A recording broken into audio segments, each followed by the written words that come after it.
Assalamualaikum warahmatullahi wabarakatuh. Suatu ketika Siti Fatimah radhiyallahu anha bertanya kepada Rasulullah sallallahu alaihi wasallam, "Siapakah perempuan yang kelak pertama kali masuk surga?" Rasulullah sallallahu alaihi wasallam menjawab, "Dia adalah seorang wanita yang bernama Muti'ah." Siti Fatimah terkejut, ternyata bukan dirinya seperti yang dibayangkannya. Mengapa justru orang lain, padahal dia adalah putri Rasulullah sendiri?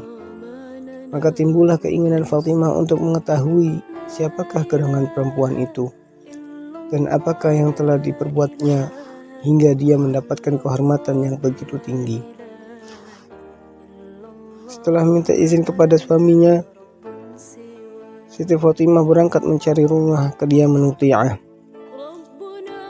Putranya yang masih kecil yang bernama Hasan diajak ikut serta.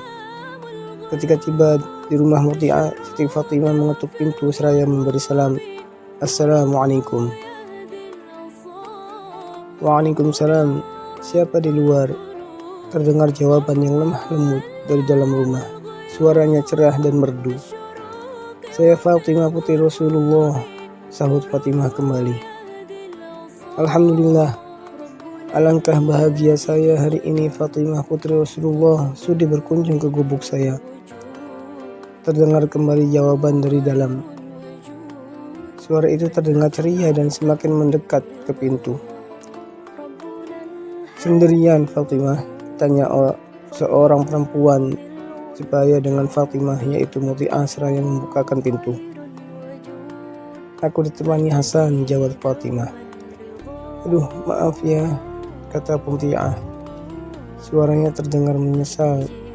"Saya belum mendapatkan izin dari suami saya untuk menerima tamu laki-laki." "Tapi Hasan kan masih kecil," jelas Fatimah. "Meskipun kecil, Hasan adalah seorang laki-laki. Besok saja Anda datang lagi ya. Saya akan minta izin dulu kepada suami saya," kata Muti'ah dengan menyesal. Sambil menggeleng-gelengkan kepala, Fatimah pamit dan kembali pulang. Besoknya Fatimah datang lagi ke rumah Muti'ah. Kali ini ia ditemani oleh Hasan dan Husain. Bertiga mereka mendatangi rumah Muti'ah. Setelah memberi salam dan dijawab gembira, masih dari dalam rumah Muti'ah bertanya, "Kau masih ditemani Hasan?" Fatimah, "Kau masih ditemani oleh Hasan, Fatimah?" "Suami saya sudah memberi izin." "Hah? Kenapa kemarin tidak bilang?" "Yang dapat izin cuma Hasan dan Husain belum. Terpaksa saya tidak bisa menerimanya juga." Dengan perasaan menyesal, Muti'ah kali ini juga menolak. Hari itu Fatimah gagal lagi untuk bertemu dengan Muti'ah, dan keesokan harinya Fatimah kembali lagi. Mereka disambut baik oleh perempuan itu di rumahnya. Keadaan rumah Muti'ah sangat sederhana, tak ada satupun perabot mewah yang menghiasi rumah itu. Namun, semuanya teratur rapi.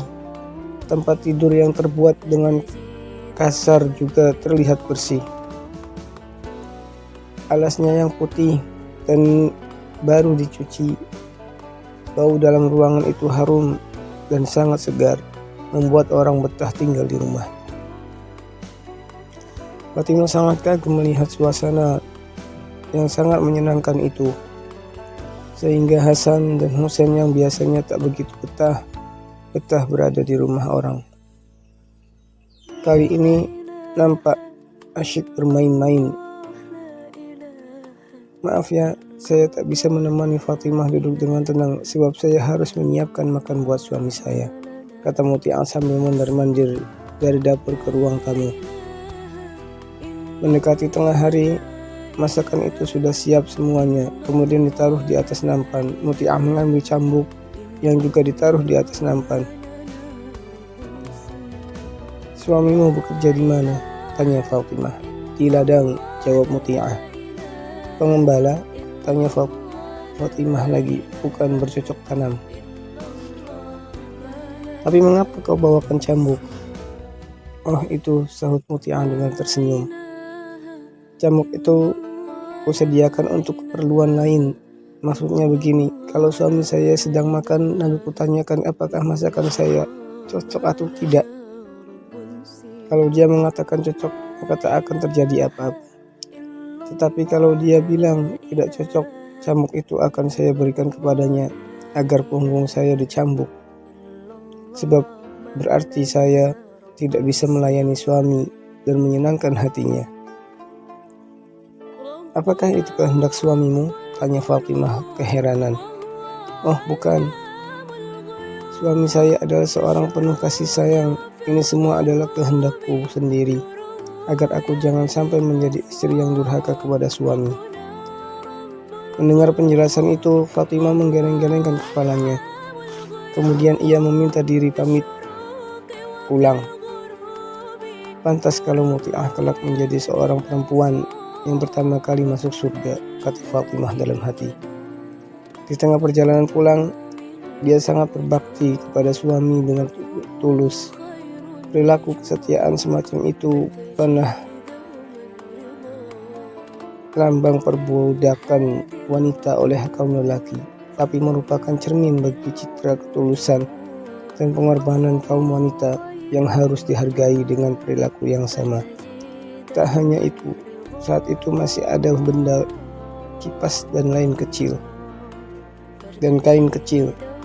Buat apa benda itu Muti'ah? Siti Muti'ah tersenyum malu.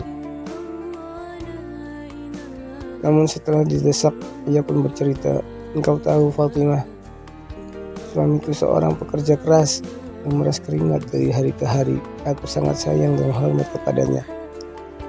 Begitu kulihat ia pulang kerja, cepat-cepat kusambut kedatangannya, kubuka bajunya, kulap tubuhnya dengan kain kecil hingga kering keringatnya. Ia pun berbaring di tempat tidur melepas lelah, lalu aku kipasi beliau hingga lelahnya hilang atau tertidur pulas.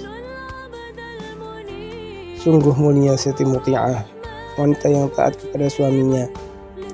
Maka tidaklah salah jika dia wanita pertama yang masuk surga. Wallahu a'lam bishawab. Wassalamualaikum warahmatullahi wabarakatuh.